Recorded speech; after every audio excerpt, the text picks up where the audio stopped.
तो सीरीज के स्टार्ट में हम एक मीटेओराइट को देखते हैं जो कि एक घर के ऊपर गिर रहा होता है और वहीं पर कुछ लोग बात कर रहे होते हैं कि क्या तुमने सुना कल लिन फैमिली के घर के ऊपर एक मीटेओराइट गिर गया और शायद जो उसका यंग मास्टर था वे मीटेओराइट उसी के घर के ऊपर गिरा था। तो इस पर कुछ लोग बोलते हैं कि आखिर क्या ही हो गया। वैसे भी लिन फैमिली का यंग मास्टर नल्ला है जिसने की अभी तक एक भी एबिलिटी को अवेकन नहीं किया है। अब इसके बाद हम हमारे मेन कैरेक्टर को देखते हैं जो की अपने घर के बाहर बैठा हुआ था। तभी मेन कैरेक्टर के ऊपर आकर एक पत्थर गिर रहा होता है जिससे कि इसका बॉडीगार्ड इसे बचा लेता है। जिसके बाद ये मेन कैरेक्टर को देखते हुए बोलता है कि जब से वे मीटेओराइट गिरा है हमारे यंग मास्टर ऐसे ही हो गए हैं। मीटेओराइट के गिरने के बाद यंग मास्टर बेहोश हो गए थे और वे जैसे ही होश में आए उसने मेरे अंडे फोड़ दिए और जागते ही एकदम अनजानो जैसी हरकतें करने लगे जैसे कि वे मुझे जानते ही ना हो। जिसके बाद वे अनजानो जैसे बाहर चले गए और बाहर जाकर सभी को ऐसे देख रहे हो मानो कि आज से पहले उन्होंने ऐसा कुछ देखा ही ना हो। वे सभी को बहुत ही हैरानी भरी नजरों से देख रहे थे और बाकी सभी भी यंग मास्टर के इन हरकतों को देखकर कह रहे होते हैं कि ये सब करना है और लगता है कि ली फैमिली का यंग मास्टर पागल हो गया है। अब हम प्रेजेंट में आते हैं जहाँ पर मेन कैरेक्टर आसमान में बंदों को उड़ता देखकर बोल रहा होता है कि ये सब फ्लाई कर रहे हैं। तभी इसे ये सब हजम नहीं होता और ये जमीन पर लेट जाता है। अब ये देखकर इसका बॉडीगार्ड इसके चारों तरफ घूमने लगता है और बोलता है कि यंग मास्टर आपको क्या हो गया। अब कुछ देर बाद फिर से मेन कैरेक्टर उठ के बैठ जाता है कि तभी इसका बॉडीगार्ड इसकी तरफ हाथ बढ़ाते हुए कहता है कि यंग मास्टर लगता है कि आपको जाकर आराम कर लेना चाहिए।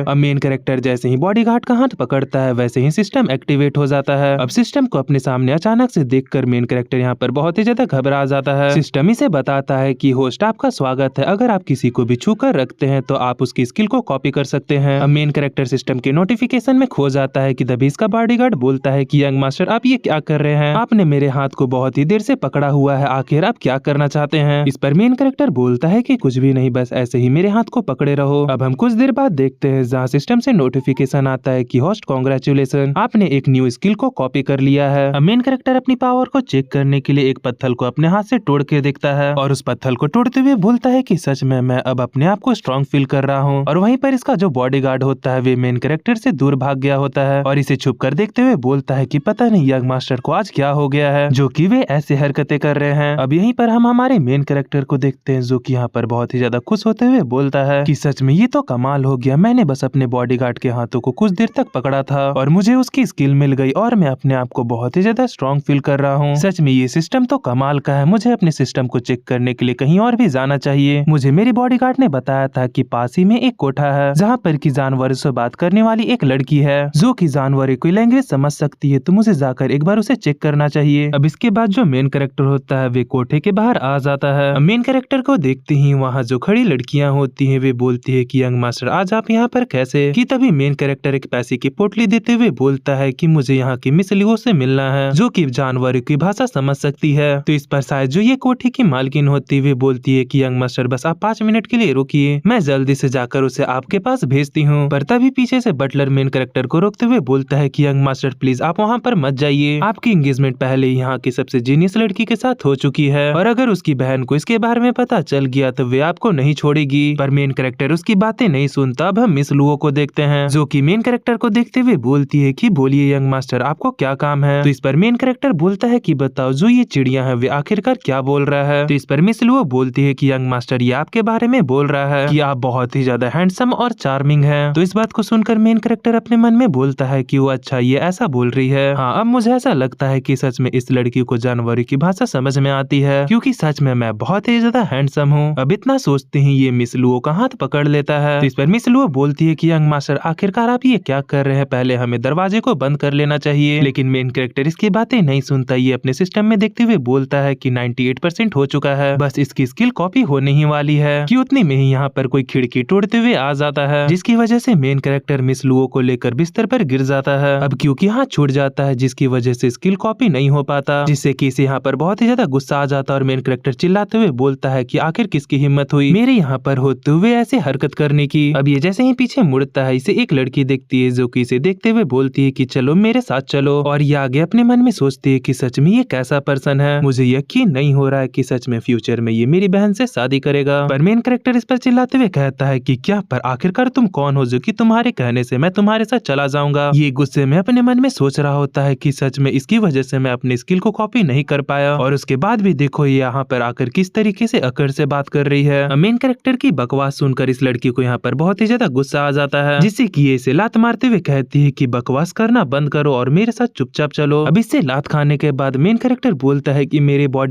बॉडीगार्ड आखिरकार तुम कहाँ पर हो, जल्दी से यहाँ पर आकर मुझे बचाओ। पर इसकी इतनी ज्यादा नौटंकी देखकर जो ये लड़की होती है वे इसके गले में मारकर इसे बेहोश कर देती है और बेहोश करने के बाद बोलती है कि सच में ये आदमी कितना ज्यादा नौटंकी करता है। अब इसके बाद सीन शिफ्ट होता है और हम देखते हैं जहाँ मेन कैरेक्टर अपने घर पर आ जाता है, जहाँ पर मेन कैरेक्टर का बॉडीगार्ड मेन कैरेक्टर को उठाते हुए बोलता है कि यंग मास्टर उठ जाइए। अभी से मेन कैरेक्टर यहाँ पर घबराते हुए उठ जाता है और बोलता है कि क्या मैं आखिरकार कहाँ पर हूँ और तुम मुझसे दूर रहो। जिसके बाद ये अपने पिछवाड़े को सीधा करते हुए बोलता है कि हाय मेरा पिछवाड़ा कितना ज्यादा दर्द कर रहा है। तभी बॉडीगार्ड बोलता है कि यंग मास्टर आप अभी अपने घर पर हो और आपको यंग मिस ने यहाँ पर उठाकर लाया था। तभी मेन कैरेक्टर को भी याद आ जाता है और बोलता है कि हाँ मुझे याद आया। जिसके बाद ये उस पर चिल्लाते हुए कहता है कि आखिर तुम कैसे बॉडीगार्ड हो, वहाँ पर वे मुझे मार रही थी लेकिन तुम मुझे बचाने के लिए भी नहीं आए। तो इस पर बॉडीगार्ड हंसते हुए बोलता है कि मैं उसे नहीं मार सकता था, आपको नहीं पता है पर आपकी जिसके साथ शादी होने वाली है वे उसकी छोटी बहन है, तो आखिर मैं उन पर हाथ कैसे ही उठा सकता था। और ऊपर से वे बहुत ही ज्यादा ताकतवर भी हैं क्योंकि उनके पास हेवनली आइस फिजिक्स है। तो अब इस बात को सुनकर मेन कैरेक्टर यहाँ पर बहुत ही ज्यादा कंफ्यूज हो जाता है और कंफ्यूज होते हुए बोलता है कि क्या मेरी शादी होने वाली है, लेकिन आखिरकार किसके साथ। बॉडीगार्ड बोलता है कि क्या यंग मास्टर सच में आप सब कुछ भूल गए हैं, लगता है कि उस मेटेओराइट की वजह से आपकी पूरी याददाश्त चली गई है। ये मेन कैरेक्टर को बताता है कि आपकी शादी होने वाली है झाओ जिया से, जो कि झाओ फैमिली की बड़ी बेटी है और आप दोनों की शादी बचपन में ही आपके इंसेक्टर द्वारा फिक्स कर दी गई थी। अब इन बातों को सुनते ही ये यहाँ पर सदमे में चला जाता है और बोलता है कि क्या मेरी अरेंज मैरिज होने वाली है, मैं अभी अभी तो इस दुनिया में आया था और मेरी तुरंत ही इतनी जल्दी शादी होने वाली है, छोड़ो अभी मैं इस पर कुछ भी नहीं कर सकता, मैं इसके बारे में बाद में सोचूंगा।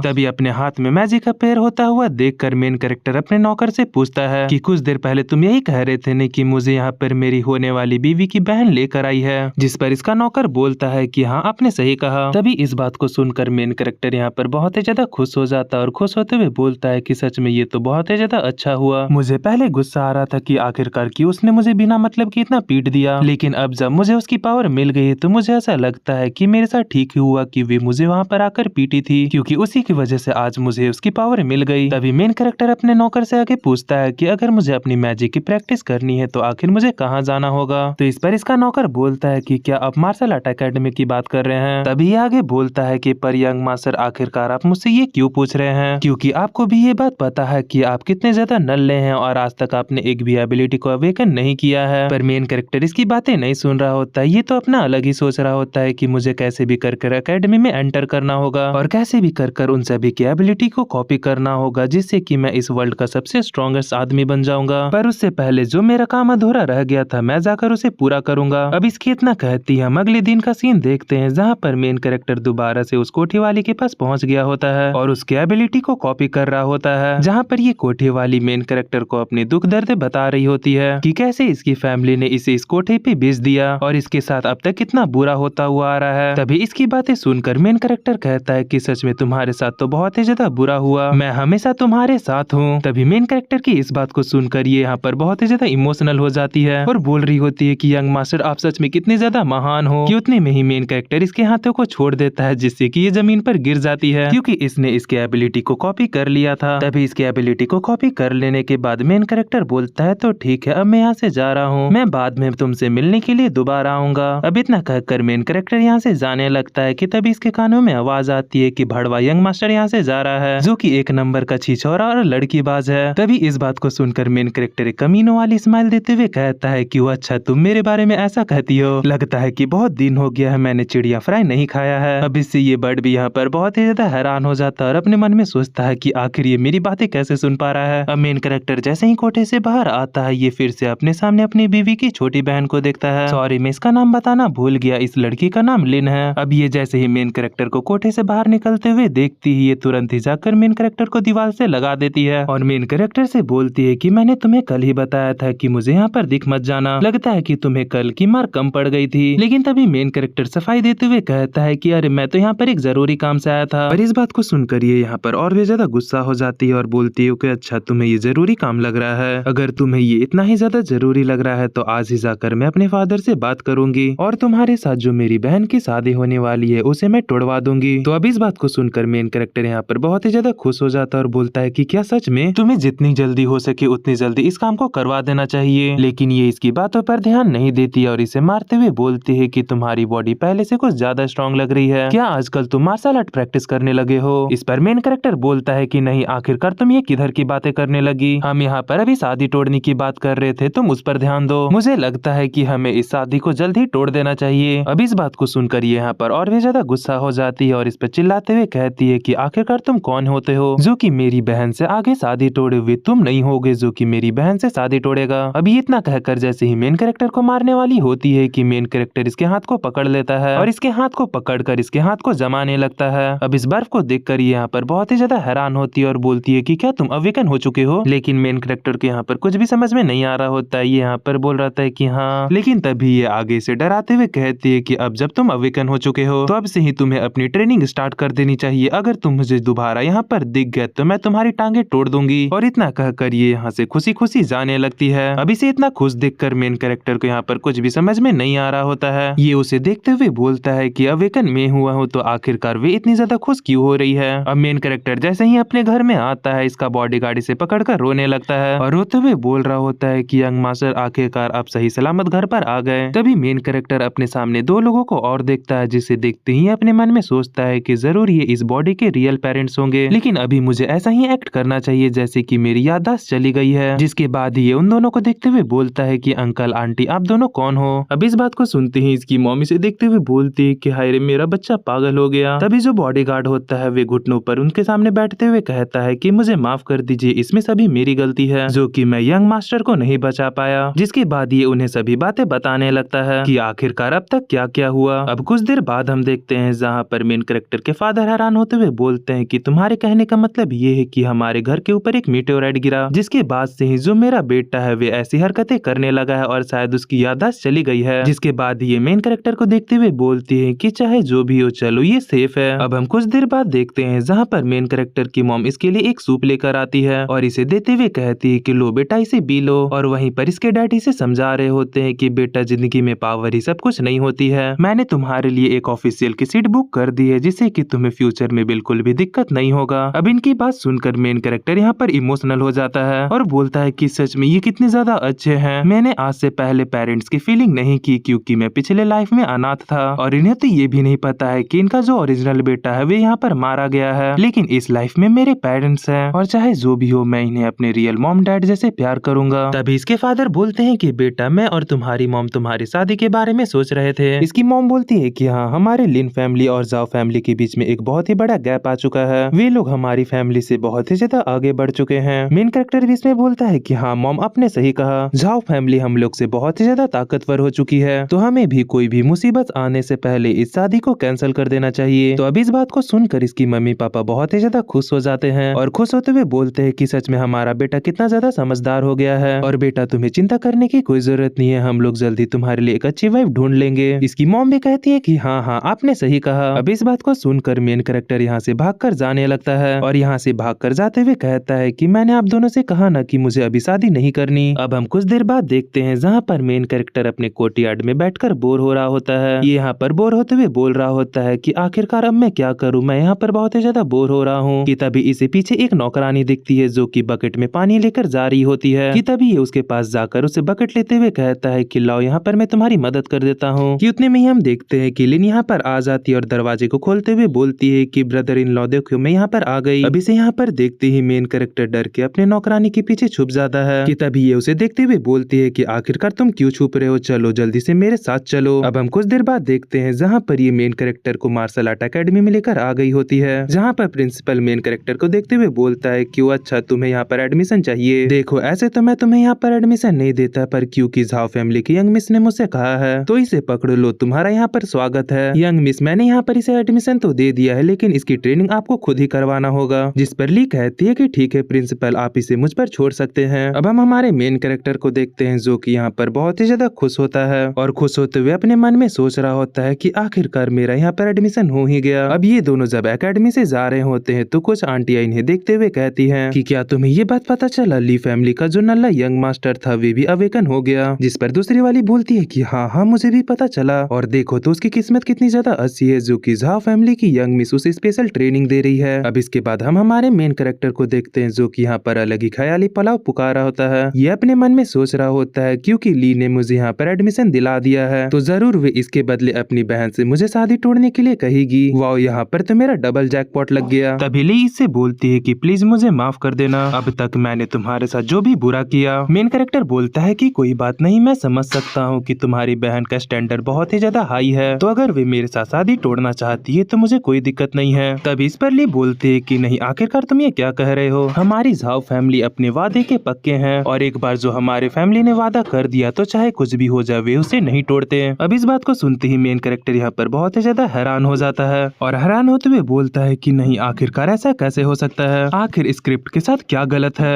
मैंने अब तक जितनी भी कहानियां पढ़ी है उसमें लड़की के फैमिली वाले बहुत ही ज्यादा खुश होते हैं, तो आखिरकार यहाँ पर क्या हो रहा है। तभी लिन आगे मेन कैरेक्टर से बोलती है कि भले ही तुम्हारी एबिलिटी बहुत ही देर से अवेकन हुई है और हाँ, हम ये भी मानते हैं कि तुम उतने भी ज्यादा खास नहीं हो, पर इस दुनिया में कोई कब क्या कर दे किसी को भी पता नहीं है। हो सकता है जो कि आज सबको नल्ला लग रहा हो वे आगे जाकर इस दुनिया का सबसे ज्यादा स्ट्रॉन्ग आदमी बन जाए। मेन कैरेक्टर इसकी बात सुनकर यहाँ पर इम्प्रेस हो जाता है और बोलता है कि वाह, ये तो मेरी तारीफ कर रही है। कि उतने मिली गुस्से में दीवार को तोड़ते हुए बोलती है कि मेरी बहन ऑलरेडी ही 5th स्टेज पर पहुंच गई है, तो तुम्हें उसके पास पहुंचने के लिए बहुत ही ज्यादा प्रैक्टिस करने की जरूरत है और अगर तुम उसके बराबर नहीं पहुंचे तो याद रखना मुझसे बुरा कोई नहीं होगा, क्योंकि मैं ये नहीं चाहती कि तुम्हारी वजह से मेरी बहन को ह्यूमिलेशन का सामना करना पड़े। अब इसके बाद सीन शिफ्ट होता है और हम कुछ दिन के बाद का सीन देखते हैं जहाँ पर मेन कैरेक्टर कल्टीवेशन कर रहा होता है और यहाँ पर सिस्टम हमें बता रहा होता है कि मेन कैरेक्टर के पास जितनी ज्यादा स्किल होगी वे उतना ही ज्यादा ताकतवर बनता जाएगा। अब इसके बाद हम कुछ देर के बाद का सीन देखते हैं जहाँ पर मेन कैरेक्टर प्रैक्टिस करके बहुत ही ज्यादा थक गया होता है। ये यहाँ पर कांपते हुए बोल रहा होता है कि हाय रे, मेरी कमर आज से पहले मैं इतना ज्यादा कभी नहीं बैठा, मेरे से तो यहाँ पर सही से खड़ा भी नहीं होया जा रहा, चलो कुछ चाय ही पी लेते हैं। अब ये जैसे ही चाय पीने के लिए उसके पॉट को छूता है वे पॉट इसके छूने भर से ही टूट जाता है, जिससे कि ये यहाँ पर बहुत ही ज्यादा हैरान हो जाता है और बोलता है कि क्या बस मैंने तो इसे छुआ ही था, तो आखिरकार ये टूट कैसे गया। जिसके बाद ये उस पूरे टेबल को उठाते हुए बोलता है कि वाह, ये तो बहुत ही ज्यादा हल्का लग रहा है, सच में ये तो कमाल हो गया, मैंने बस कुछ देर तक ही कल्टीवेशन किया था और देखो मेरी ताकत कितनी ज्यादा बढ़ गई। जिसके बाद यहाँ पर अपनी बड़ाई करते हुए कहता है कि है देखा मैं कितना ज्यादा ताकतवर हूँ, मैंने यहाँ पर बस कुछ देर तक प्रैक्टिस की और देखो मेरी ताकत कितनी ज्यादा बढ़ गई। ये सब सोच रहा होता है कि तभी वहाँ पर ली आ जाती है। वे यहाँ पर आते ही बोलती है कि आखिरकार तुम ये क्या कर रहे हो, चलो जल्दी से अपने कपड़े उतारो। मेन कैरेक्टर बोलता है कि क्या आखिरकार तुम मेरे साथ क्या करना चाहते हो, याद रखो कि मैं तुम्हारी बहन के साथ शादी करने वाला हूँ। लेकिन इससे यहाँ पर बहुत ही ज्यादा गुस्सा हो जाती है, जिसके बाद ये अपने आइस से इसके सारे कपड़े फाड़ देती है, जिससे कि ये बेचारा यहाँ पर लंगा हो जाता है। अब इसके बाद हम कुछ देर के बाद का सीन देखते हैं जहाँ पर ये शर्माते हुए कमरे से बाहर आ रही होती है और वहीं पर पीछे हम हमारे मेन कैरेक्टर को देखते हैं जो कि सूख के एकदम काकड़ हो गया होता है। तभी इसका बॉडीगार्ड इसके पास आते हुए बोलता है कि यंग मास्टर, मुझे नहीं पता था, सच में आप तो बहुत ही ज्यादा कमाल के हो, आपने उसकी बहन को भी पटा लिया और आपका क्या ख्याल है कि आप उन दोनों बहनों से ही शादी करने वाले हो। अब इस बात को सुनकर मेन कैरेक्टर यहाँ पर बहुत ही ज्यादा गुस्सा हो जाता है और इसे मारते हुए कहता है कि तुम्हें ऐसी बातें नहीं करनी चाहिए, ली ने मेरे यहाँ पर अभी प्रैक्टिस करने में मदद की है। तो इस पर ये हंसते हुए बोलता है कि मैं तो बस ये बोल रहा था कि वे भी बहुत ही ज्यादा सुंदर है, तो आप उससे भी शादी कर सकते हैं। मेन कैरेक्टर बोलता है कि है छोड़ो ये सब को, मैं तुम्हारा कुछ भी नहीं कर सकता, कल के लिए तैयार रहना, कल हम लोग ब्यूरो जाएंगे। तो इस पर इसका नौकर बोलता है कि पर यंग मास्टर आखिरकार हम लोग यहाँ पर क्या करने जाएंगे। तो इस पर मेन कैरेक्टर बोलता है कि हम लोग जिंदगी भर ऐसे ही तो पड़े नहीं ना रह सकते, तो इसीलिए कल हम लोग वहाँ पर अपनी रजिस्ट्रेशन कराने जाएंगे। अब हम अगले दिन का सीन देखते हैं जहाँ पर मेन कैरेक्टर ब्यूरो के बाहर आ गया होता है और ये बाहर से ब्यूरो को देखते हुए बोलता है कि इसे देखकर ऐसा लग रहा है कि जरूर यहाँ पर काम बहुत ही ज्यादा आसान होगा, सच में मेरे फादर ने तो मेरे लिए एकदम बेस्ट नौकरी ढूंढी है। पर ये जैसे ही अंदर जाता है ये सामने बहुत सारे लोगों को देखकर बहुत ही ज्यादा हैरान हो जाता है। हम अंदर देखते हैं जहाँ पर एक केस चल रहा होता है, वहाँ पर बैठा बूढ़ा आदमी बोल रहा होता है कृपया करके मेरी बेटी को इंसाफ दिलाइए। जिस पे इल्जाम लगा होता है वे बंदा बोल रहा होता है कि कैसा इंसाफ, तुम्हारी बेटी ने खुद ही अपनी जान ली है, मैंने बस काम करने के लिए उसे कल अपने घर पर बुलाया था और काम हो जाने के बाद उसे पैसे भी दे दिए थे, तो आखिर तुम ये कैसे कह सकते हो कि उसने अपनी जान मेरी वजह से ली है। तो इस पर ये बूढ़ा आदमी आगे बोलता है कि तुमने उसके साथ गलत काम किए थे जिसी की वजह से वे मारी गई और तुम कह रहे हो कि उसके बदले तुमने पैसे दिए, आखिर ये कहाँ का इंसाफ है, प्लीज कृपया करके मेरी मदद कीजिए। अब सभी लोग इन दोनों को देखकर बोल रहे होते हैं कि यार ये तो टियांग वैंग का बेटा है ना, सच में ये तो एक नोबल फैमिली से आता है, मुझे ऐसा नहीं लगता है कि इस ओल्ड मैन के साथ न्याय होने वाला है, ये कोर्ट वाले कभी भी कॉमनर को नॉवल के सामने नहीं जीतने देते। तभी कोर्ट का एक बंदा बोलता है कि मुझे नहीं पता है कि इस लड़की के साथ क्या हुआ है, उसने सुसाइड किया है या उसका मर्डर हुआ है, लेकिन मैं इतना बता देता हूँ कि उसका टियांग फैमिली की यंग मास्टर के साथ कोई लेना देना नहीं है और जो ये केस है अब ये यहीं पर खत्म होता होता है। ये इतना कहता ही है कि तभी जो मेन कैरेक्टर होता है वे आगे आ जाता है और बोलता है कि नहीं, 1 मिनट यहाँ पर रुक जाओ। ये जो लड़की है उसने सुसाइड नहीं किया है, इसे देखकर साफा लग रहा है कि इसका मर्डर हुआ है, क्योंकि अगर इसने सुसाइड किया होता तो जो इसके पैर होते वे कमजोर होते, लेकिन ये अभी भी यहाँ पर बहुत ही ज्यादा स्ट्रॉन्ग है। तो इसे देखकर एक ही बात पता चलती है कि इसका मर्डर हुआ है। मेन कैरेक्टर की बात यंग फैमिली का यंग मास्टर और बाकी सभी भी सुन रहे होते हैं। सभी लोग इस बात को सुनकर कहते हैं कि क्या उसका मर्डर हुआ है। कि उतने में जो यहाँ का जज होता है वे बोलता है कि सभी यहाँ पर चुप हो जाओ, अभी यहाँ पर और भी बहुत सारे पॉइंट सामने आए हैं। तो इन्वेस्टिगेशन करने के लिए इस केस को कुछ दिनों के लिए और आगे बढ़ाया जाता है और तब तक के लिए टियान फैमिली का यंग मास्टर आजाद है। अब हम कुछ देर बाद देखते हैं जहाँ पर सभी लोग यहाँ से चले जाते हैं और जो वे लड़की की पेरेंट्स होते हैं वे मेन कैरेक्टर के सामने झुकते हुए बोलती है कि आपका बहुत बहुत शुक्रिया कि आप मेरी बेटी के लिए यहाँ पर खड़ा हुए। तो इस पर मेन कैरेक्टर बोलता है कि नहीं, इसकी कोई जरूरत नहीं है। अब मेन कैरेक्टर जैसे ही बाहर आता है जो टियांग फैमिली का यंग मास्टर होता है वे इसे देखते हुए बोलता है कि बहुत ही बढ़िया, आखिरकार तुम मुझे मिल गए। लगता है कि तुम्हें बोलने की कुछ ज्यादा खुजली है, तो लगता है कि तुम्हें भी शांत करना पड़ेगा। तो इसकी बात सुनकर मेन कैरेक्टर कहता है कि क्या तुम मुझसे यहाँ पर फाइट करोगे, लेकिन यहाँ पर फाइट करना मना है। तो इस पर ये बंदा बोलता है कि आखिर रूल्स की किसी ही पड़ी है, अभी हमें यहाँ पर कोई भी नहीं देख रहा है। मैं यहाँ पर तुम्हें तब तक मारूंगा जब तक कि तुम्हारी सारी हड्डियां टूट ना जाए। मैं यहाँ पर तुम्हें आज पूरी तरीके से क्रिपल कर दूंगा। अब इतना कहकर ये मेन कैरेक्टर पर अटैक कर देता है। ये मेन कैरेक्टर को पंच मारने जा ही रहा होता है कि तभी अचानक से इसके पैर जम जाते हैं और ये जैसे ही पीछे ली को देखता है ये यहाँ पर पूरी तरीके से घबरा जाता है और घबराते हुए उससे कहता है कि हम यहाँ पर फाइट नहीं कर सकते हैं। तो इस पर यह हंसते हुए बोलती है कि क्या हम यहाँ पर फाइट नहीं कर सकते हैं, पर अभी कुछ देर पहले तुमने ही कहा था कि हमें यहाँ पर कोई भी नहीं देख रहा है। और इतना कहते ही ये जाकर उसके पेट पे एक जोरदार किक मार देती है जिससे कि वे बंदा बहुत ही दूर जाकर गिरता है। अब किक मारने के बाद ये कहती है कि इस बात को वार्निंग की तरह लो, आइंदा आगे से तुमने ऐसा कुछ भी किया तो हम तुम्हें नहीं छोड़ेंगे। हम देखते हैं कि वे बंदा लात खाने के बाद भी सुधरा नहीं होता है। वे मेन कैरेक्टर को धमकाते हुए कहता है कि आज के लिए तुम बच गए, लेकिन हर बार ली तुम्हारे साथ नहीं होगी, मैं बाद में किसी और दिन तुम्हें देख लूंगा। अब हम मेन कैरेक्टर को देखते हैं जो कि उसकी तरफ उंगली करते हुए कहता है कि आखिरकार उसने अभी कौन सी एबिलिटी यूज की। तो इस पर ली इसे बताती है कि उसने अभी थंडर एलिमेंट को यूज किया था। अब इस बात को सुनकर मेन कैरेक्टर अपने मन में कहता है कि मुझे जल्दी से जल्दी पावरफुल बनना होगा, क्योंकि उस दुनिया में सिर्फ पावर ही सब कुछ है। अब इसके बाद हम रात का सीन देखते हैं जहाँ पर मेन कैरेक्टर अपने बॉडीगार्ड के साथ घर पर जा रहा होता है। बॉडीगार्ड बोल रहा होता है कि यंग मास्टर आखिरकार आप इतनी देर तक पढ़ाई क्यों कर रहे थे, उसकी वजह से हमें घर जाने में इतनी ज्यादा देर हो गई। तो इस पर मेन कैरेक्टर बोलता है कि मैंने मार्शल आर्ट एकेडमी बहुत ही ज्यादा लेट से ज्वाइन किया है, जिसकी वजह से मैं बहुत सारे बंदों से पीछे हूँ, तो इसीलिए मुझे उनके बराबर आने के लिए इतना तो पढ़ना ही होगा। कि उतने में ही ये कुत्ते की आवाज सुनता है जो कि कहता है कि सामने वाली गली में ये बंदा इतनी देर से बैठकर पता नहीं क्या कर रहा है। ये इतना कहता ही है कि उतने में ही मेन कैरेक्टर के ऊपर कुनाई से हमला हो जाता है, जिससे कि इसका बॉडीगार्ड इसके सामने आकर बचा लेता है। तभी जो वे बंदा होता है वे बाहर निकल कर बॉडीगार्ड पर हमला कर देता है, जिससे कि बॉडीगार्ड साइड हटकर बच जाता है। बॉडीगार्ड उसे देखते हुए बोलता है कि ये तो एक असैसिन है। अब मेन कैरेक्टर इस बात को सुनकर बहुत ही ज्यादा घबरा जाता है और घबराते हुए बोलता है कि चलो जल्दी से हम लोग यहाँ से निकल जाते हैं। कि उतने में जो वे असैसिन होता है वे फिर से इन दोनों पर हमला कर देता है, जिससे कि हमारा बॉडीगार्ड एक पंच मारकर यहाँ पर खत्म कर देता है। मेन कैरेक्टर भी ये देखते हुए बोलता है कि सच में तुम तो बहुत ही ज्यादा पावरफुल है, तुमने एक ही पंच में उसे खत्म कर दिया। बॉडीगार्ड भी बोलता है कि हाँ मैं बहुत ही ज्यादा पावरफुल हूँ, कि तभी ये बेहोश हो जाता है। हम देखते हैं इसे जो कुनाई लगा था उसमें पॉइजन था। अब सीन शिफ्ट होता है और हम देखते हैं जहाँ पर मेन कैरेक्टर इसे घर पर लेकर आ गया होता है। मेन कैरेक्टर यहाँ पर अपने फादर से बोलता है कि आखिरकार अभी तक हॉस्पिटल से कोई आया क्यों नहीं, पर इसके फादर इस पर बोलते हैं कि वे आते ही होंगे, लेकिन तुम मुझे ये बताओ कि क्या तुमने हाल फिलहाल में किसी बड़े आदमी को ऑफेंड किया था। इस बात को सुनकर मेन कैरेक्टर सोचता है कि क्या किसी को ऑफेंड किया। कि उतने में पीछे से आवाज आती है कि यंग मास्टर डॉक्टर आ गई है। अब हम देखते हैं जहाँ पर डॉक्टर अंदर आ जाती है, जहाँ मेन कैरेक्टर इसे पूछता है कि मेरा बॉडीगार्ड ठीक तो हो जाएगा ना। तो इस पर ये डॉक्टर हंसते हुए बोलती है कि हाँ तुम चिंता मत करो, ये ठीक हो जाएगा। जिसके बाद ही ये अपनी हीलिंग पावर का यूज करने लगती है। अब हम कुछ देर बाद देखते हैं जहाँ पर इसने उसे हील कर दिया था और ये यहाँ पर जाते हुए बोल रही होती है कि बस अब उसे कुछ दिन तक आराम करने दो और कुछ दिन बाद वे पूरी तरीके से ठीक हो जाएगा। मैं बता दूं इस डॉक्टर का नाम बाई है। मेन कैरेक्टर इसके पास आते हुए बोलता है कि मिस बाई चलिए मैं आपको बाहर छोड़ देता हूँ। अब उसके जाने के बाद मेन कैरेक्टर अपने मन में सोच रहा होता है कि इसकी जो मेडिकल स्किल है वे बहुत ही ज्यादा शानदार है, मुझे कैसे भी करके इसकी हीलिंग एबिलिटी को कॉपी करना होगा। कि तभी अचानक से वहाँ पर ली आ जाती है। अब इसे देखते ही मेन कैरेक्टर यहाँ पर बहुत ही ज्यादा घबरा जाता है और बोलता है कि तुम गलत मत समझना, ये डॉक्टर थी जो कि यहाँ पर मेरे बॉडीगार्ड को ठीक करने के लिए आई थी, क्योंकि मेरी बॉडीगार्ड गार्ड के ऊपर असैसिन ने हमला कर दिया था। ली बोलती है कि हाँ मुझे ये सभी बातें पता है, मैं तो बस यहाँ पर तुम्हें चेक करने के लिए आई थी। अब मेन कैरेक्टर इसे बोल रहा होता है कि क्या तुम्हें ऐसा लगता है कि इसके पीछे टियान फैमिली का यंग मास्टर हो सकता है। तो इस पर ये बोलती है कि नहीं, ऐसा नहीं हो सकता, क्योंकि एक नॉवल को मरवाना बहुत ही बड़ा क्राइम है और तुम्हारे और उस टियान फैमिली के यंग मास्टर के बीच इतनी भी बड़ी लड़ाई नहीं हुई है कि वे तुम्हें मरवाने के लिए असैसिन भेजे। तो अब मेन कैरेक्टर सोच रहा होता है कि अगर वे टियान फैमिली नहीं है तो जरूर ये कोई और होगा जिसे कि पुराने वाले ने ऑफेंड किया होगा। अब इसके बाद सीन शिफ्ट होता है, हम टियान फैमिली के यंग मास्टर को देखते हैं जो कि अपने घर में आते हुए कह रहा होता है कि मेन कैरेक्टर बस तुम मेरा वेट करो, मैं जल्द ही तुमसे इसका बदला जरूर लूंगा। लेकिन जैसे ही ये अपने कमरे में आता है, ये अपने सामने देखता है कि कोई बैठा हुआ है। ये उसे देखते हुए बोलता है कि हे तुम कौन हो और आखिर तुम्हारी हिम्मत कैसे हुई मेरे कमरे में आने की। पर इसके इतना कहते ही सामने से एक कुनाई आती है और इस बंदे का खेल यहाँ पर खत्म हो जाता है। अब हम अगले दिन का सीन देखते हैं जहाँ पर मेन कैरेक्टर सोच रहा होता है कि क्या आखिरकार इसे किसने मार डाला, कहीं इसे मारने वाली ली तो नहीं ना है। और ये उसके तरफ डरते हुए देख रहा होता है और वहीं पर ली मेन कैरेक्टर को देखते हुए सोच रही होती है कि क्या इसने किसी असैसिन को हायर किया था। तभी हम सामने जांच करने वालों को देखते हैं जो कि बोलता है कि इसे आधी रात को मारा गया है और वे भी एक ही अटैक में। तभी इस बात को सुनकर जज बोलता है कि चलो ये क्लियर हो चुका है कि इसे भी मारने वाली वही औरत है। मेन कैरेक्टर हैरान होते हुए बोलता है कि क्या आखिरकार आप किसकी बात कर रहे हो। तो इस पर वही चेक करने वाला बोलता है कि वे एक लड़की है जिसके पास कामाफ्लैग की एबिलिटी है। वे अपने एबिलिटी से इनविजिबल हो जाती है जिसे कि कोई भी पकड़ नहीं पाता, जिसके बाद वे लोगों को बड़ी ही आसानी से मारकर चली जाती है। मेन कैरेक्टर इस बात को सुनकर यहाँ पर शर्माते हुए बोलता है कि एक लड़की जो कि इनविजिबल हो सकती है, सच में ये सुनने में ही कितना ज्यादा कमाल का लग रहा है, काश मैं उसकी एबिलिटी कॉपी कर पाता। तभी जो जज होता है वे बोलता है कि टियान फैमिली के यंग मास्टर के ऊपर उस लड़की को मारने का इल्जाम था, तो जरूर उस असैसिन ने इस न्यूज को सुना होगा जिसकी वजह से उसने रातों रात उसे मार डाला। तो इस पर मेन कैरेक्टर कहता है कि उस लड़की ने तो एकदम सही किया, लेकिन तभी इसे याद आता, ये बोलता है कि मैं तो ऐसे ही कह रहा था, लेकिन आखिरकार उसने उसे क्यों मारा। तो इस पर ये जज हंसते हुए बोलता है कि आज सुबह ही मेरे पास एक चोर आया था जो कि खुद ही आकर अपने सारे क्राइम को कन्फेस कर लिया। ये असैसिन सिर्फ उन्हीं लोगों को मारती है जो कि गलत काम कर कर बच जाते हैं, जैसा कि टियान फैमिली की यंग मास्टर ने किया था, वे गलत काम कर कर बच गया था, इसीलिए वे भी मारा गया। अब इस बात को सुनकर मेन कैरेक्टर कहता है कि सच में उस लड़की के साथ बहुत ही ज्यादा बुरा हुआ, बेचारी को मार दिया गया लेकिन उसे न्याय तक नहीं मिला। तो इस पर ये जज बोलता है कि अब मैं इसमें कुछ भी नहीं कर सकता, ये केस अब बहुत ही ज्यादा पेचीदा हो गया, इसीलिए अब इसे एबिलिटी ब्यूरो वालों को दे दिया जाएगा। अब मेन कैरेक्टर जैसे ही बाहर निकलता है, हम उसी लड़की के फादर को देखते हैं जो कि मेन कैरेक्टर को आकर एक पोटली दे देते हैं और बोलते हैं कि शुक्रिया मेरी बेटी के लिए खड़ा होने के लिए। और वहीं पर पीछे सभी लोग इनके ही बारे में बात कर रहे थे कि अरे ये तो वही है ना लिन फैमिली का यंग मास्टर, सच में इसने तो यहाँ पर कमाल कर दिया। कि तभी हम वहाँ पर एक मुस्टंडे बंदे को देखते हैं जो कि अपने सर पर बहुत सारे बंस लेकर आ जाता है। ये मेन कैरेक्टर के पास जाते हुए बोलता है कि यंग मास्टर मैंने आपके लिए बहुत सारे स्पेशली बंस बनाए हैं। तो इस पर मेन कैरेक्टर बोलता है कि नहीं, मैं इन्हें नहीं रख सकता। तो इस पर ये मुस्टंडा बोलता है कि नहीं, आपको ये रखना होगा, मैं इनका पड़ोसी हूँ और मैंने ये देखा है कि इन्होंने अपनी बेटी को बड़ा करने के लिए कितनी सारी मुसीबतों का सामना किया है, लेकिन वे यूं ही मारी गई और लोग उस पर झूठा इल्जाम लगा रहे थे जिसे कि आपने क्लियर करने में मदद की है, इसीलिए मैं आपको ये देना चाहता हूँ, प्लीज मेरा ग्रेटिट्यूड समझकर इसे रख लीजिए। मेन कैरेक्टर इसे रखते हुए बोलता है कि ठीक है, मैं इसे रख लेता हूँ और अब आप सभी यहाँ से जा सकते हैं। अब उनके यहाँ से जाते ही मेन कैरेक्टर सभी बंस ब्यूरो के लोगों को देते हुए बोलता है कि लो इन्हें तुम रख लो, मैं एक साथ इतने सारे बंस नहीं खा सकता, तो इसे तुम सभी में बांट देना। ब्यूरो के लोग ये लेते हुए बोलते हैं कि यंग मास्टर आपका बहुत ही ज्यादा शुक्रिया। अब इसके बाद मेन कैरेक्टर ली को भी एक बन ऑफर करता है, लेकिन ये यहाँ पर मना करते हुए कहती है कि नहीं, मुझे भूख नहीं लगी है, जिसके बाद ये शर्माते हुए बोलती है कि मुझे नहीं पता था, पर तुम सच में बहुत ही ज्यादा अच्छे इंसान हो। अब इस बात को सुनकर मेन कैरेक्टर यहाँ पर बहुत ही ज्यादा हैरान हो जाता है। अब ये दोनों जैसे ही कुछ दूर तक आगे चलते हैं, हम इनके सामने एक कुत्ते को देखते हैं जो कि अपने लैंग्वेज में बोल रहा होता है कि सच में मुझे बहुत ही ज्यादा भूख लगी है, ये कितने दिन हो गए हैं जब से मैंने कुछ भी नहीं खाया है, काश कोई मुझे एक हड्डी ला कर दे दे। अब इसकी बात हमारा मेन कैरेक्टर सुन लेता है, जिसके बाद हम देखते हैं कि इसे एक बहुत ही अच्छी सी खुशबू आती है। ये कुत्ता बोलता है कि वाओ, मैंने तो सिर्फ एक हड्डी मांगा था, आखिरकार मुझे ये चिकन का स्मेल कहाँ से आ रहा है। और ये जैसे ही अपना मुंह खोलता है, इसके मुंह में एक चिकन का पीस आ जाता है। हम देखते हैं कि इस पीस को किसी और ने नहीं, हमारे मेन कैरेक्टर ने डाला होता है। मेन कैरेक्टर इसे सहलाते हुए कहता है कि अगर तुम चाहो तो मेरे घर चल सकते हो। अब मेन कैरेक्टर की बात सुनकर लिन बोलती है कि क्या तुम एक आवारा कुत्ते को अडॉप्ट करोगे। तो इस पर मेन कैरेक्टर बोलता है कि अरे इसे आवारा कुत्ता मत बोलो, इसने मेरी जान बचाई है। जिसके बाद मेन कैरेक्टर अपने मन में सोच रहा होता है कि मेरे पास जानवरों से बात करने वाली टेक्निक है और अगर मैं इस कुत्ते कुत्ते को पालता हूँ तो मैं इससे बहुत सारी इन्फॉर्मेशन को गैदर कर सकता हूँ। अब इसके बाद सीन शिफ्ट होता है और हम जज को देखते हैं जो कि एक बन को हाथ में लेकर बोलता है कि आखिरकार इसको किसने दिया। तो इस पर इसका एक स्टाफ बताता है कि इसे उस लड़की के फैमिली वाले ने दिया है जिसका कि मर्डर हो गया था। ये बोलता है कि वो अच्छा उन्होंने दिया है, ठीक है तो जाओ ये खबर फैला दो कि वे लड़की इनोसेंट थी और उसका मर्डर हुआ था। तो इस पर पीछे वाला बंदा बोलता है कि पर ये केस तो पहले ही क्लोज हो चुका है और उस लड़की को इंसाफ मिल चुका है, तो आखिरकार आप ये क्यों कर रहे हैं। तो इस पर ये जज बोलता है कि नहीं, हमने ये प्रॉपर तरीके से नहीं किया है तो ये करना जरूरी है। अब इसके बाद हम हमारे मेन कैरेक्टर को देखते हैं जो कि बैठ के कल्टीवेट कर रहा होता है। तभी ली बोलती है कि हमने आज के लिए बहुत कर लिया है तो तुम्हें यहाँ पर अब रुक जाना चाहिए। तो अब इस बात को सुनते ही मेन कैरेक्टर अपने बेड पे लेट जाता है और बोलता है कि सच में आज तो मैं बहुत ही ज्यादा थक गया। तो इस बात को सुनकर ली यहाँ से जाते हुए बोलती है तो ठीक है, अब मैं यहाँ से जा रही हूँ, मैं कुछ दिनों बाद फिर से आऊंगी। और इतना कहकर ये पता नहीं क्यों पर शर्माते हुए यहाँ से चली जाती है। अब इसके यहाँ से जाते ही जो मेन कैरेक्टर की मॉम होती है वे यहाँ पर आती है और मेन कैरेक्टर को देखते हुए बोलती है कि बेटा क्या तुम सो गए। तो इस पर मेन कैरेक्टर बोलता है कि नहीं, मैं अभी जागा हुआ हूँ। अब इसकी मॉम यहाँ पर खाना निकालते हुए कहती है कि मैंने सुना कि तुम यहाँ पर कितनी ज्यादा प्रैक्टिस कर रहे हो और मुझे ये बात भी पता चला कि कल्टीवेशन करने में बहुत ही ज्यादा भूख लगती है, तो इसीलिए मैं यहाँ पर तुम्हारे लिए खाना बना कर लाई हूँ, लो इसे खा लो। तो इस पर मेन कैरेक्टर बोलता है कि मॉम आपको ये करने की जरूरत नहीं थी। तो इस पर इसकी मॉम बोलती है कि आखिरकार तुम ये क्या कह रहे हो, अगर मैं तुम्हारे लिए ये सब नहीं करूंगी तो किसके लिए करूंगी, जल्दी से यहाँ पर बैठो और मुझे बताओ कि खाना कैसा बना है। अब हम हमारे मेन कैरेक्टर को देखते हैं जिससे कि खाने को देख कहीं मुंह में पानी आ जाता है, जिसके बाद ये भूखड़ों की तरह खाने लगता है और खाते हुए बोलता है कि सच में ये तो बहुत ही ज्यादा टेस्टी है। और ये क्या है, चिड़िया कबाब? क्या ये कुछ कोठे वाले की चिड़िया तो नहीं ना है, पर जो भी हो ये बहुत ही ज्यादा टेस्टी है। इसकी माँ से बोलती है कि मुझे खुशी हुई कि तुम्हें ये खाना पसंद आया, तुम्हें बस जो भी खाना हो मुझे बता दिया करो, मैं तुम्हारे लिए वे बना दूंगी। अब इस बात को सुनकर हम देखते हैं कि मेन कैरेक्टर के आंखों में आंसू आ जाता है और ये अपने मन में सोचता है कि आज जाकर मुझे पता चला कि माँ का हाथ का खाना कैसा होता है, वरना मैं पिछली जिंदगी में अनाथ था जिसकी वजह से मैं हमेशा बाहर खाना खाया करता था। ये हंसते हुए बोलता है कि ठीक है, जब भी मुझे कुछ खाने का मन करेगा तो मैं आपको बता दूंगा। अब ये खाना खा के जैसे ही बाहर आता है ये अपने बॉडीगार्ड को देखकर बहुत ही ज्यादा हैरान हो जाता है। ये उसे देखते हुए बोलता है कि आखिरकार तुम ये क्या कर रहे हो, तुम्हें आराम नहीं करना चाहिए था। तो इस पर इसका बॉडीगार्ड हंसते हुए बोलता है कि मेरी जो इंजरीज थी वे ठीक हो चुकी है और बैठे बैठे जो मेरी बॉडी थी वे अकड़ने लगी थी, इसीलिए मैंने सोचा कि क्यों ना कुछ एक्सरसाइज ही कर ले। तो इस पर मेन कैरेक्टर बोलता है कि चाहे कुछ भी हो पर तुम्हें डॉक्टर की बात सुननी चाहिए और शायद अगर वे डॉक्टर सही वक्त पर नहीं आती तो अब तक तुम शायद मारे जाते। तो इस पर इसका बॉडीगार्ड अपने छाती पर डस्टन का बंडल मारते हुए बोलता है कि मेरा मेन काम है आपकी रक्षा करना, मैं इसके लिए कुछ भी कर सकता हूँ। तो इस बात को सुनकर मेन कैरेक्टर गुस्सा होते हुए बोलता है कि बड़ी बड़ी फेंकना बंद करो, क्योंकि जब भी मैं मुसीबत में पड़ता हूँ तो सबसे पहला भी तुम होते हो जो कि वहाँ से डरकर भाग जाते हो। तो इस पर इसका बॉडीगार्ड बोलता है कि यंग मास्टर प्लीज मुझे उस मामले में माफ कर दीजिए, क्योंकि मैं यंग मिस को कुछ भी नहीं कर सकता और मुझे ये बात पता है कि चाहे जो भी हो जाए आपको हार्म नहीं करेगी। मेन कैरेक्टर यहाँ पर बात कर ही रहा होता है कि तभी इसे बाहर से कुछ आवाज आती है। अब ये बाहर आकर अपनी मम्मी पापा से पूछता है कि मॉम डैड आखिरकार यहाँ पर क्या हो रहा है। तो इस पर इसकी मॉम इसे बताती है कि जब से मीटरराइड गिरा है तब से हम लोग के पास ज्यादा पैसा नहीं बचा है जिससे कि हम इतने सारे सर्वेंट्स को अपने घर पर रख सके, तो इसीलिए हम ये सोच रहे हैं कि हम इन्हें कुछ पैसे दे देंगे जिससे कि अपनी लाइफ अच्छे से गुजार पाएंगे और इन्हें कितना पैसा देना है उसकी हमने एक लिस्ट भी बना ली है। अब लिस्ट को लेते हुए मेन कैरेक्टर बोलता है कि मॉम सच में आपने तो कमाल कर दिया, इतने पैसे से तो ये लोग अपनी जिंदगी आराम से जी पाएंगे। लेकिन तभी वे नौकर बोलते हैं कि नहीं मैडम, पहले आप लोग मेरी बात सुनिए, मैं यहाँ पर इस फैमिली के लिए सालों से खाना बनाते हुए आ रही हूँ और अब चाहे कुछ भी हो जाए मैं यहाँ से नहीं जाऊंगी। दूसरा नौकर भी बोलता है कि हाँ मैडम मैं भी, हम यहाँ पर सालों से काम करते हुए आ रहे हैं और हमारी जिंदगी के अब कुछ ही साल बाकी हैं, तो वे मैं कुछ साल यहीं पर बिताना चाहूंगा। तभी मेन कैरेक्टर का बॉडीगार्ड भी बोलता है कि मैं भी चाहे कुछ भी हो जाए अगर आप लोग मुझे सैलरी नहीं भी दोगे तब भी मैं यहाँ पर काम करूंगा। अब इनकी बात सुनकर मेन कैरेक्टर यहाँ पर बहुत ही ज्यादा खुश हो जाता है और अपने मन में सोचता है कि अच्छा ये होती है एक रियल फैमिली, एक म्यूटेरेट की हिट करने से भले ही ये फैमिली बाहर से टूट गई हो लेकिन ये अंदर से नहीं टूटा और मेरा यहाँ पर आना एक ब्लेसिंग है ना कि कोई कर्ज। अब हम कुछ देर बाद देखते हैं जहाँ पर ये अपने मन में सोच रहा होता है कि बिना पैसे का रहना बहुत ही ज्यादा मुश्किल होता है, तो अब कुछ भी कर मुझे पैसा कमाना होगा। तभी दो बंदे इन दोनों को देखते हुए बोलते हैं कि क्या ये दोनों पागल है जो कि इतनी गर्मी में बाहर घूम रहे हैं, क्या इन दोनों को गर्मी नहीं लगती। इस पर दूसरा बंदा आइसक्रीम चूसते हुए बोलता है कि हाँ तुमने सही कहा, और क्या तुम्हें ये बात पता है कि हमारी सिटी की जो आइस है वे पूरी तरीके से खत्म होने वाली है और इस गर्मी के कारण सिटी के बड़े बड़े लोग को आइस की अभी तुरंत जरूरत है। अब इस बात को सुनकर मेन कैरेक्टर अपने मन में बोलता है कि क्या सिटी की आइस खत्म हो चुकी है। चलो मुझे पता चल गया कि आखिरकार मैं पैसे कैसे कमा सकता हूँ। अब इसके बाद हम एक शॉप का सीन देखते हैं जहाँ पर एक बंदा बोल रहा होता है कि हाय रे ये गर्मी पता नहीं कब खत्म होगी, मैं तो बस यहाँ पर पिघलने वाला हूँ। तभी इस शॉप में मेन कैरेक्टर इसका बॉडीगार्ड आता है, जिसे देखते ही ये बंदा बोलता है कि आप लोग क्या खाना पसंद करेंगे। तभी मेन कैरेक्टर एक कप में पानी को जमाते हुए कहता है कि मैं यहाँ पर खाना खाने के लिए नहीं आया, मैं यहाँ पर एक डील करने के लिए आया हूँ। अब हम कुछ देर बाद देखते हैं जहाँ पर शॉप का मैनेजर आ गया होता है और वे मेन कैरेक्टर को बोल रहा होता है कि वो अच्छा आपके पास आइस टेक्निक है, सच में यंग मास्टर आप तो एक लकी चार्म की तरह हो, अभी इस गर्मी में आपके एबिलिटी से हम बहुत ही अच्छे पैसे कमा सकते हैं। मेन कैरेक्टर हंसते हुए बोलता है कि सच में तुम्हारे पास एक अच्छा सेंस है, बताओ आखिरकार तुम मुझे कितना पे करोगे। तो इस पर ये मैनेजर बोलता है कि यंग मास्टर मैं बहुत ही ज्यादा दिलदार हूँ, तो चलिए मैं आपको 10 सिल्वर कॉइन दूंगा। तो अभी इस बात को सुनते ही मेन कैरेक्टर यहाँ से जाने लगता है और बोलता है कि लगता है कि तुम्हें बर्फ की कोई जरूरत नहीं है, तो ठीक है मैं कहीं और जाके पूछ लेता हूँ। तो अब ये देखते ही मैनेजर मेन कैरेक्टर को रोकते हुए बोलता है कि रुक जाइए, आखिरकार आप इतनी जल्दी यहाँ से जाने की बात क्यों करने लगे, आप तो बुरा मान गए, आप ही बताइए आपको कितना चाहिए। तो अब चांस मिलते ही मेन कैरेक्टर बढ़ा चढ़ा के बोलता है कि तुम्हें पता है ना कि इस साल कितनी ज्यादा गर्मी है और यहाँ पर सही से किसी को आइस भी नहीं मिल पा रही है, और मुझे यकीन है जब मैं तुम्हें आइस बना कर दूंगा तो तुम उसे बेचकर अच्छा खासा प्रॉफिट कमाओगे, तो इसीलिए 10 सिल्वर कॉइन बहुत ही ज्यादा कम है, तो कम से कम मुझे तुम 50 सिल्वर दो। अब 50 सिल्वर सुनते ही मैनेजर का मुंह फट जाता है और यह हैरान होते हुए बोलता है कि क्या 50 सिल्वर, ठीक है मैं 50 सिल्वर के लिए मान जाता हूँ, लेकिन आपको भी मेरी एक बात माननी होगी, मेरे पवेलियन को छोड़ के आप और किसी को आइस नहीं दोगे, अगर आप हम लोग को हर दिन आइस देते रहोगे तो आपको रोज की 50 सिल्वर्स मिल जाएंगे। मेन कैरेक्टर बोलता है कि नहीं नहीं, अगर मैं सिर्फ तुम्हें ही आइस दूंगा तो आखिरकार मुझे प्रॉफिट कैसे होगा, अगर तुम ये चाहते हो कि मैं सिर्फ तुम्हें ही आइस दूं तो तुम्हें थोड़ी और प्राइस को बढ़ाना होगा। मैनेजर बोलता है ठीक है, अगर आप सिर्फ हमें ही आइस देते हैं तो आपको हर महीने 5x बोनस मिलेगा, जितना कि आपको हम सिल्वर देते हैं। तो अब इस बात को सुनते ही मेन कैरेक्टर यहाँ पर खुश हो जाता है और बोलता है ठीक है मुझे ये दिल पसंद आया। अब इसके बाद जो मेन कैरेक्टर होता है वे अपने 50 सिल्वर लेकर यहाँ से जाने लगता है। अब इतने सारे सिल्वर को देखकर मेन कैरेक्टर का बॉडीगार्ड बोलता है कि सच में यंग मास्टर आप तो कमाल के हो, आपने बस कुछ ही देर में इतने सारे सिल्वर्स कमा लिए। तो इस पर मेन कैरेक्टर बोलता है कि इतना भी ज्यादा खुश मत हो, ये सिर्फ गर्मियों के लिए है, जैसे ही गर्मियाँ चली जाएंगी ये सब भी खत्म हो जाएगा। मेन कैरेक्टर ये सब बता ही रहा होता है कि तभी इसके सामने ली आ जाती है। अब अचानक से उसे अपने सामने देखकर यहाँ पर बहुत ही ज्यादा घबरा जाता है और बोलता है कि हर बार तुम मेरे सामने कैसे आ जाती हो, कहीं ऐसा तो नहीं है कि तुम मुझ पर नजर रखती हो। तभी ली बक्से को देखते हुए बोलती है कि आखिरकार इसमें क्या है। अब इस बात को सुनते ही मेन कैरेक्टर और उसका बॉडीगार्ड बक्से को कवर करते हुए बोलते हैं कि इसमें मेरे सिल्वर्स हैं, जिसे कि मैंने बहुत ही ज्यादा मेहनत से कमाए हैं, इसीलिए मैं ये तुम्हें नहीं दूंगा। अब इस बात को सुनते ही ली बोलती है कि क्या काम करने, ऐसा लगता है कि तुम्हारे पास पैसों की कमी हो गई है, तो ये लो तुम मेरे पैसों को भी रख सकते हो। मेन कैरेक्टर को ऐसा लगता है कि जैसे कि वे उसे मारने वाले, जिसकी वजह से ये अपने फेस को छुपाने लगता है, लेकिन जैसे ही से ये समझ में आता है कि आखिर उसने क्या कहा, ये यहाँ पर बहुत ही ज्यादा हैरान हो जाता है। वे पैसे देते हुए बोलती है कि लोगों को ये जब पता चलेगा कि ली फैमिली का यंग मास्टर पैसे कमाने के लिए इतने छोटे मोटे काम कर रहा है तो वे तुम्हारा बहुत ही ज्यादा मजाक उड़ाएंगे, तो इसलिए मुझे ऐसा लगता है कि तुम्हें ये काम छोड़ देना चाहिए। पर मेन कैरेक्टर पैसे लेते हुए बोलता है कि नहीं मैं इस काम को नहीं छोड़ सकता, और आगे अपने मन में सोचता है कि चलो ये तो बहुत ही ज्यादा अच्छा हुआ, अब जब झाओ फैमिली को ये पता चल जाएगा कि मैं पैसे कमाने के लिए छोटे मोटे रेस्टोरेंट में काम करता हूँ तो वे जरूर मुझसे ये शादी तोड़ लेंगे। अब मेन कैरेक्टर जैसे ही कुछ दूर आगे जाता है वे एक लेडी को देखता है जो कि बैठकर रो रही होती है। वे रोते हुए बोल रही होती है कि मेरा बेटा बहुत ही ज्यादा बीमार है, प्लीज कोई मुझे कुछ पैसे दे दो। तभी मेन कैरेक्टर जाकर उसे एक सिल्वर का कॉइन दे देता है। वे लेडी कॉइन को लेने के बाद बोलती है कि यंग मास्टर आपका बहुत ही ज्यादा शुक्रिया, अब मैं अपनी बेटी की जान बचा पाऊंगी। तभी ली मेन कैरेक्टर को बोलती है कि कैपिटल में ऐसे जितने लोग बैठते हैं उसमें ज्यादातर स्कैमर्स होते हैं, क्या तुम्हें ये बात नहीं पता थी। तो इस पर मेन कैरेक्टर इसे बोलता है कि इस कॉइन का इस्तेमाल कर हम रेस्टोरेंट में एक वक्त का खाना तक नहीं खा सकते, पर हो सकता है कि वे सामने वाला सच बोल रहा हो जिससे कि वे अपनी फैमिली मेंबर की जान बचा पाएगा। जिसके बाद ये एक स्टॉल में जाते हुए बोलता है कि आखिर ये कपड़ा कैसा रहेगा आंटी वैंग के लिए। तो ली इस बात को सुनकर बोलती है कि आखिर ये आंट वैंग कौन है। तो मेन कैरेक्टर बताता है कि वे हमारे घर की बावर्ची है। इस बात को सुनकर ली हैरान होते हुए बोलती है कि क्या तुम अपने सर्वेंट्स के लिए भी कपड़े खरीद रहे हो। तो इस पर मेन कैरेक्टर बोलता है कि अभी हमारी फैमिली की कंडीशन बहुत ही ज्यादा खराब है, लेकिन फिर भी वे हमारी फैमिली को छोड़कर नहीं गए और अभी भी हमारे साथ हैं। मेरे फैमिली के जितने भी लोग हैं वे सभी मेरी फैमिली की तरह है, चाहे वे मेरा नौकर हो या मेरा बॉडीगार्ड। अब अगले सीन में हम देखते हैं जहाँ ये सभी रेस्टोरेंट में आ गए होते हैं। मेन कैरेक्टर यहाँ पर नूडल्स खाते हुए बोलता है कि ली क्या तुम यहाँ पर नहीं खाओगी। ली बोलती है कि नहीं तुम ही खाओ, और मैं एक बात तुम्हारे बारे में बोलना चाहती हूँ कि भले ही तुम बहुत ही बड़े ठरकी और कमीने इंसान हो, लेकिन उसके साथ तुम एक नेक दिल और अच्छे इंसान भी हो तो तुम्हें एक अच्छा इंसान कहा जा सकता है। तो इस बात को सुनकर मेन कैरेक्टर इससे बोलता है कि तुम फिर से आज मेरी कुछ ज्यादा ही तारीफ कर रही हो। तभी ली आगे बोलती है तो ठीक है, जैसे ही मेरी सिस्टर कैपिटल से वापस आएगी वैसे ही मैं जाकर अपने फादर को बोलेंगे कि तुम्हारे और मेरी बहन की शादी जल्दी से करवा दे। अब आगे हम मेन कैरेक्टर के बॉडीगार्ड को देखते हैं जो कि उसके कमरे को ठकठकाते हुए बोलता है कि यंग मास्टर जल्दी से बाहर आइए। मेन कैरेक्टर दरवाजे को खोलते हुए बोलता है कि बॉडीगार्ड बोलो क्या हुआ। बॉडीगार्ड बोलता है कि यंग मास्टर पहले से कुछ लोग आए हैं। तभी जो यूंच वहाँ पर आए होते हैं वे बोल रहे होते हैं कि यंग मास्टर मेन कैरेक्टर जो कि ली फैमिली के यंग मास्टर हैं, उन्हें जल्द से जल्द हमारे साथ पैलेस चलना होगा। अब मेन कैरेक्टर को यहाँ से जाता देखकर उसकी मॉम और डैड यहाँ पे टेंशन ले रहे होते हैं कि उतने में ली बोलती है कि अंकल आंटी आप दोनों टेंशन मत लीजिए, जरूर पैलेस में कुछ काम होगा जिसकी वजह से वे हमारे मेन कैरेक्टर को ले जा रहे हैं। अब हम आगे पैलेस का सीन देखते हैं जहाँ पर मेन कैरेक्टर और बाकी सभी आ गए होते हैं। यूंज मेन कैरेक्टर को अंदर ले जाते हुए बोल रहा होता है कि तुम्हारा यहाँ पर काम है आइस बनाना और आपको यहाँ पर जो भी सवाल पूछना है आप वे हमसे नहीं पूछ सकते हैं क्योंकि यहाँ पर आपको सिर्फ चुपचाप काम करना है, आपको सवाल पूछना ही नहीं है। मेन कैरेक्टर यहाँ पर हाफते हुए बोलता है कि है ली के पास भी तो आइस एबिलिटी है, आखिर ये लोग इसे यहाँ पर क्यों नहीं ले आते। तो यही होता है एक अपर नॉवल और मिडिल क्लास के नॉवल के बीच का गैप। तभी मेन कैरेक्टर की बात यूंज भी सुन लेता है जिसके बाद ये गुस्सा होते हुए बोलता है कि क्या तुम यहाँ पर काम नहीं करना चाहते। मेन कैरेक्टर यहाँ पर घबराते हुए बोलता है कि नहीं नहीं आपने कुछ गलत सुन लिया, मेरी जो एलिमेंटल पावर है वे अभी बहुत ही ज्यादा वीक है, तो इसीलिए मैं बस ये बोल रहा था कि मैं एक बार में पूरी महल के लिए आइस कैसे जमा पाऊंगा। यूंज बोलता है कि आप चिंता मत कीजिए, आपके सभी काम को ऑफिशियल ने चेक किया है तो आपको आपके किसी भी काम में दिक्कत नहीं आएगी। अब आगे इन लोगों को एम्प्रेस मिलती है जिन्हें कि ये लोग झुककर ग्रीड करते हैं, जहाँ पर एम्प्रेस मेन कैरेक्टर को देखते हुए बोलती है कि आखिरकार ये लड़का कौन है। तो इस पर यूंज बोलता है कि मैजेस्टी आजकल गर्मियाँ बहुत ही ज्यादा बढ़ गई है तो इसीलिए हम एकेडमी से बहुत सारे ऐसे लोगों को ला रहे हैं जिनके पास आइस की एबिलिटी है ताकि वे पैलेस की आइस को पूरा कर सके। एम्प्रेस बोलती है कि ओ ठीक है, और वहीं पर एम्प्रेस के हाथ में जो बिल्ली होती है वे बोल रही होती है कि ये कितना ज्यादा भारी है, प्लीज कोई मुझे यहाँ से बाहर निकालो। अब इसकी आवाज सुनकर मेन कैरेक्टर यहाँ पर बहुत ही ज्यादा हैरान हो जाता है। तभी एम्प्रेस आगे बोलती है तो ठीक है जाओ अपना काम करो और ये याद रखना कि तुम यहाँ के किसी भी सर्वेंट्स को परेशान ना करो। यंज बोलता है ठीक है मैजेस्टी मैं समझ गया। मेन कैरेक्टर अपने मन में सोच रहा होता है कि देख के ऐसा लगता है कि ये एम्प्रेस बहुत ही ज्यादा गुस्से वाली है, मुझे जल्दी से अपना काम करके यहाँ से निकल जाना चाहिए। अब हम आगे देखते हैं जहाँ पर ये आइस जमाते जमाते सूख गया होता है। ये आइस जमाते हुए बोल रहा होता है कि सच में बिना पानी को छुए आइस जमाना बहुत ही ज्यादा मुश्किल है, यहाँ पर ऑलमोस्ट मेरी डबल एनर्जी यूज हो रही है। कि तभी वहाँ पर एक सर्वेंट आते हुए बोलती है कि लगता है कि आप यहाँ पर बहुत ही ज्यादा मेहनत कर रहे हो, मैं यहाँ पर आपके लिए अंगूर लेकर आई हूँ, लीजिए आप इसे खा लीजिए। अब मेन कैरेक्टर अंगूर को खाते हुए बोल रहा होता है कि सच में ये अंगूर तो बहुत ही ज्यादा टेस्टी है। कि तभी खाते खाते यूंच वहाँ पर आ जाता और इसे देखते हुए बोलता है कि लगता है कि तुमने अपना यहाँ का काम खत्म कर लिया। मेन कैरेक्टर खाते हुए बोलता है कि हाँ हाँ मैंने खत्म कर लिया। तभी ये अंगूर उन्हें भी देते हुए बोलता है कि क्या आप इसे खाना चाहेंगे, ये अंगूर बहुत ही ज्यादा टेस्टी है। ये सभी खुश होते हुए बोलते हैं कि सच में यंग मास्टर आप तो बहुत ही ज्यादा अच्छे हैं। अब आगे यूंच मेन कैरेक्टर को दूसरी जगह पर ले जा रहा होता है, जहाँ पर जाते हुए मेन कैरेक्टर बोलता है कि अब हम लोग कहाँ पर जा रहे हैं, क्योंकि किसी भी पैलेस में कोई भी दिक्कत हो तो आप मुझे पहले ही बता दीजिएगा, कम से कम मैं प्रिपेयर तो रह पाऊंगा ना। यूंच बोलता है कि अगला हम जा रहे हैं रूडॉन पैलेस, जहाँ पर प्रिंसेस किंगियान रहती है, और मैं आपको ये बात बता दूं कि वे थोड़ा गुस्से वाली हैं तो प्लीज उनसे संभल कर रहिएगा। अब ये दोनों रूडॉन पैलेस आ जाते हैं, जहाँ पर आते ही ये दोनों सबसे पहले प्रिंसेस को ग्रीट करने के लिए जाते हैं। यूंच प्रिंसेस के सामने झुकते हुए बोलता है कि प्रिंसेस मैं यहाँ पर आइस बनाने वाले बंदे को लेकर आ गया हूँ। अब प्रिंसेस और मेन कैरेक्टर एक दूसरे को देखते हैं और ये प्रिंसेस जैसे ही मेन कैरेक्टर को देखते ही ये अपना मुंह बनाते हुए बोलती है कि आखिरकार ये बंदा कौन है, मुझे इस बंदे को देखकर बिल्कुल भी ठीक नहीं लग रहा है। तो इस पर इसकी सर्वेंट बोलती है कि प्रिंसेस आपको ऐसा नहीं कहना चाहिए। ये बोलती है ठीक है जाओ और उसे बोल दो कि वे जाकर अपना काम करे और जितनी जल्दी हो सके अपने काम को करके यहाँ से निकल जाने को कहना। अब इसकी बात सुनकर मेन कैरेक्टर बोलता है कि सच में आखिरकार ये कैसे लोग हैं, मैं अब तक जितने भी लोगों से मिला हूँ वे सब के सब बहुत ही ज्यादा घटिया हैं, किसी को भी सीधे मुंह तो बात ही करना नहीं आता। तभी मेन कैरेक्टर यूंज से पूछता है कि क्या प्रिंसेस ने अपनी एबिलिटी को अवेकन कर लिया है। यूंज बोलता है कि हाँ उन्होंने फायर एबिलिटी को अवेकन किया है। इस बात को सुनकर ये अपने मन में कहता है कि इसकी एबिलिटी मेरी से पूरी अपोजिट है, तो मुझे जितना हो सके इससे बचकर रहना होगा। अब ऐसे ही कर पैलेस के अलग अलग जगह पर ले जाकर यूंज मेन कैरेक्टर से बर्फ जमाता है। ये यूंज हंसते हुए बोलता है कि अब हम जहाँ जाने वाले हैं वे है 9th कंकुबाइन का पैलेस। तभी इस बात को सुनकर मेन कैरेक्टर कांपते हुए बोलता है कि क्या तुम्हें मुझ पर जरा सी भी दया नहीं आ रही है। अब ये यूंज जैसे ही मेन कैरेक्टर को देखता है ये यहाँ पर पूरी तरीके से डर जाता है। तभी ये बंदा बोलता है कि आप बिल्कुल भी चिंता मत कीजिए, हमने आपकी मेहनत को देखकर एक बहुत ही अच्छा गिफ्ट प्रिपेयर कर रखा है। इतना बोलते हुए ये अपने जेब से एक क्रिस्टल बाहर निकालता है, जिसके बाद ये इस क्रिस्टल की बढ़ा चढ़ा के तारीफें करने लगता है और इसके फायदे बताने लगता है, जिससे परेशान होकर मेन कैरेक्टर बोलता है कि हाँ हाँ बस अब रुक जाओ। यूंच रुकते हुए बोलता है कि